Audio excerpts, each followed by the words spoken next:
Hello दोस्तों। वैसे तो एग्जामिनेशन में बहुत सारा समाज या संगठन के बारे में क्वेश्चन आता है, लेकिन जब जैसे अभी बीपीएससी टीचर में या बहुत सारे एसएससी हो गया, बीपीएससी हो गया या कोई भी कमीशन है जैसे कि, और यूपीएससी में भी बहुत सारे जगह, बिहार दरोगा हो गया, सब जगह ये क्वेश्चन जो है ना सो पूछा जाता है। ब्रह्म समाज हो गया, प्रार्थना समाज हो गया, बहुत सारे हैं समाज, आर्य समाज हो गया, बहुत से पूछा जाता है। तो इसमें हम अभी प्रार्थना समाज के बारे में चर्चा करेंगे। प्रार्थना समाज की स्थापना तो हुई 1867 में बंबई में। आचार्य केशव चंद्र सेन थे, उनके सहयोग से आत्माराम पांडुरंग ने किया। लेकिन 1849 में महाराष्ट्र में एक सभा होती थी जिसको कहा जाता था परमहंस सभा। परमहंस सभा वैसे तो ब्रह्म समाज का ही शाखा था, जिसको 1868 में संशोधित किया गया और संशोधित करके प्रार्थना समाज नाम दिया गया। लेकिन इस प्रार्थना समाज में और भी सहयोगी थे, जैसे महादेव गोविंद रानाडे, आरजी भंडारकर और एनजी चंदावरकर। और इसमें सामाजिक सुधार पर विशेष नजर रखी गई। वैसे तो बहुत सारे ऐसे सुधार हुए या संगठन हुआ या समाज हुआ जिसमें कि धार्मिक सुधार और सामाजिक सुधार दोनों पर जोर दिया जाता था, लेकिन ब्रह्म समाज की तुलना में इस प्रार्थना समाज में सामाजिक सुधार पे ज्यादा जोर दिया गया। तो कुछ सुधार किया गया जिसको कि हम देखते हैं।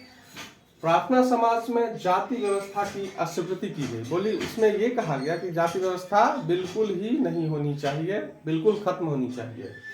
दूसरा, स्त्री शिक्षा पर जोर दिया गया। प्रार्थना समाज का ये कथन था कि अगर स्त्री जब तक शिक्षित नहीं होगी तो अपने परिवार का निर्माण अच्छे से नहीं कर सकती है, और जब परिवार का अच्छे से निर्माण नहीं होगा तो समाज का कैसे निर्माण होगा, और समाज अगर अच्छे से निर्माण नहीं होगा तो देश का निर्माण कैसे होगा। इस कारण से तीसरा है विधवा पुनर्विवाह पर जोर दिया गया। प्रार्थना समाज का एक जोर इस पर भी था कि विधवाओं का पुनर्विवाह हो। चूंकि होता क्या था कि जो विधवा हो जाती थी उनका जीवन मरणासन जैसा हो जाता था। वो किसी काम को आसानी से कर नहीं सकती है, अपने जीवन को आसानी से जी नहीं सकती है, किसी भी इच्छा है किसी चीज के लालायित हो तो वो खा नहीं सकती है। बहुत सारी समस्या, उनके रहने सहने, उनके बिस्तर भी उस तरह से बनाया जाता था कि उस पर बहुत सारा कष्ट हो, जो मतलब आराम से उस पर वो नींद नहीं ले सके। बहुत सारा इसमें विविधता थी कष्ट देने का, इसलिए विधवा पुनर्विवाह पर भी प्रार्थना समाज का जोर था।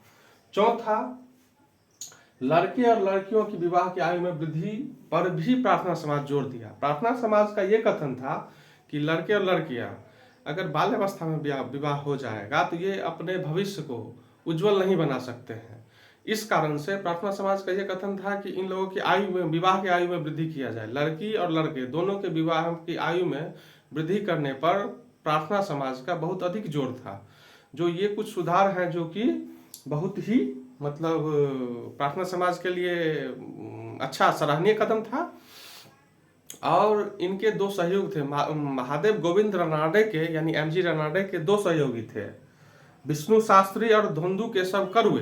तो धोंदू केशव कर्वे ने विधवा होम एसोसिएशन की स्थापना की और विधवा पुनर्विवाह आंदोलन भी चलाया। दोनों, धोंदू केशव कर्वे ने महादेव गोविंद रानाडे को सहयोग दे करके दो आंदोलन चलाया। एक तो विधवा पुनर्विवाह आंदोलन और एक विधवा होम एसोसिएशन चलाया, जिससे भी वो विभिन्न क्षेत्रों में जाकर के आंदोलन चलाते थे। तो यही जानकारी है। फिर अगले जानकारी में फिर हम उपस्थित होंगे। धन्यवाद।